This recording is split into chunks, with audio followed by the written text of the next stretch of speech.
So, what if you could create a brand new chart topping song in just a few seconds, all by typing a few words? Well, AI can do that right now. But that incredible power, it's ignited one of the biggest creative and legal battles of our time.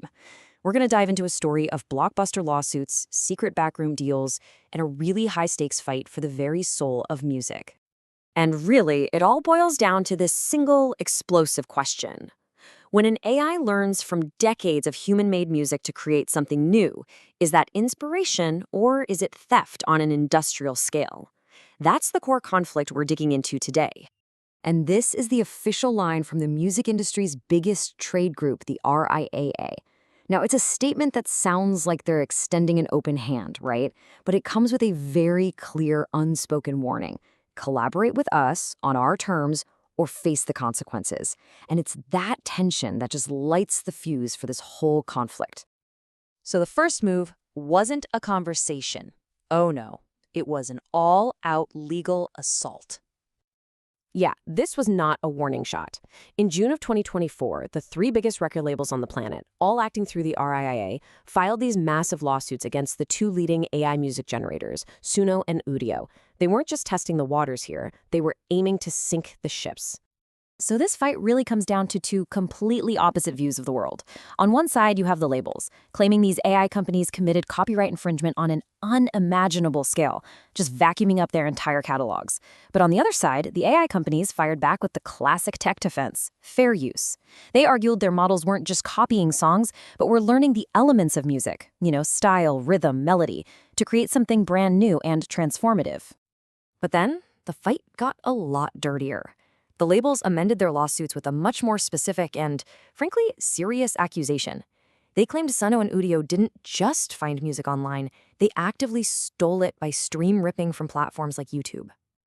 And this is a huge deal, because stream ripping isn't just about copying a file, it's about actively breaking digital locks. It's about bypassing the security measures that platforms use to protect content.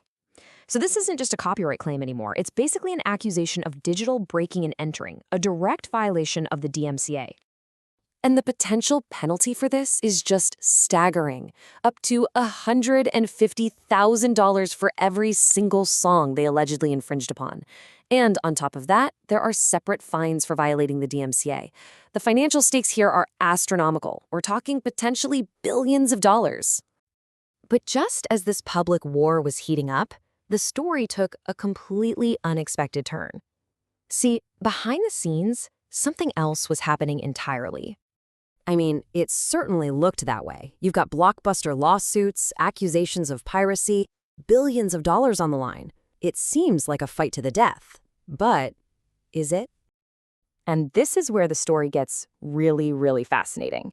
Because while the lawyers were sharpening their knives in public, the executives were quietly shaking hands in private.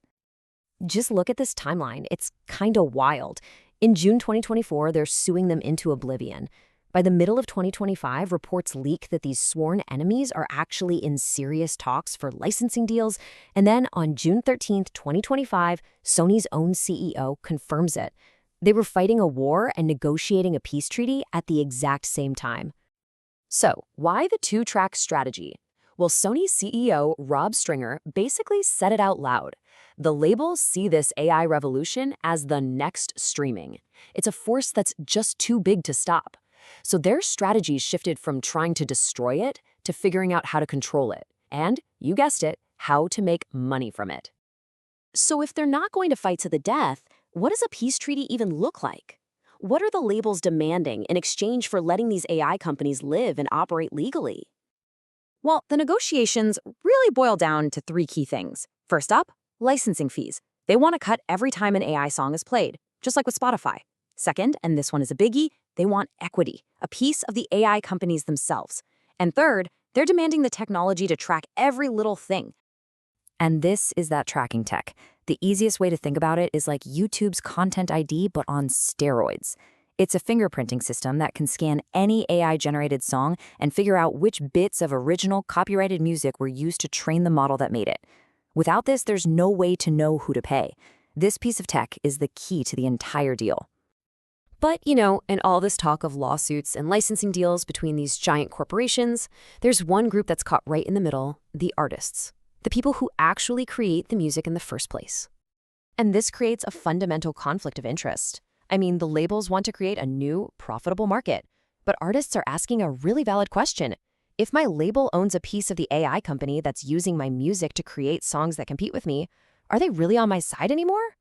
They're worried about their royalties getting watered down in a sea of AI tracks and, most importantly, just losing control over their own creative identity. A huge part of that concern is what everyone's calling the black box problem. Right now, nobody outside of Suno and Udio knows exactly what songs were used to train their AI. The companies call it a trade secret, but for artists, it's a massive obstacle. I mean, how can you get paid fairly if no one will even admit they used your work to begin with? It leaves creators completely in the dark. So, where does all of this leave us? This complex web of lawsuits and secret negotiations is going to fundamentally change how music is made, how it's owned, and how it's valued. The future is just filled with these massive, unanswered questions. Can that tracking tech actually work at scale? Will artists get a real choice to opt out, or will new contracts make it mandatory? And maybe the biggest question of all, are we watching an industry prioritize a new revenue stream over the long-term health of human creativity itself? And this isn't science fiction. This is happening as we speak. Check this out. A patent filed just recently, October 3rd, 2025, for a system to streamline AI music creation. While the industry is still trying to figure out the rules for the last generation of AI, the next one is already being built. The technology is definitely not waiting for the law to catch up. Ultimately, at the end of the day, it all comes down to this. The deals being struck today are going to decide the answer. They will determine whether AI becomes an incredible new instrument in the hands of human creators or an automated factory that makes them obsolete. The future of music is literally being written in the fine print of these contracts.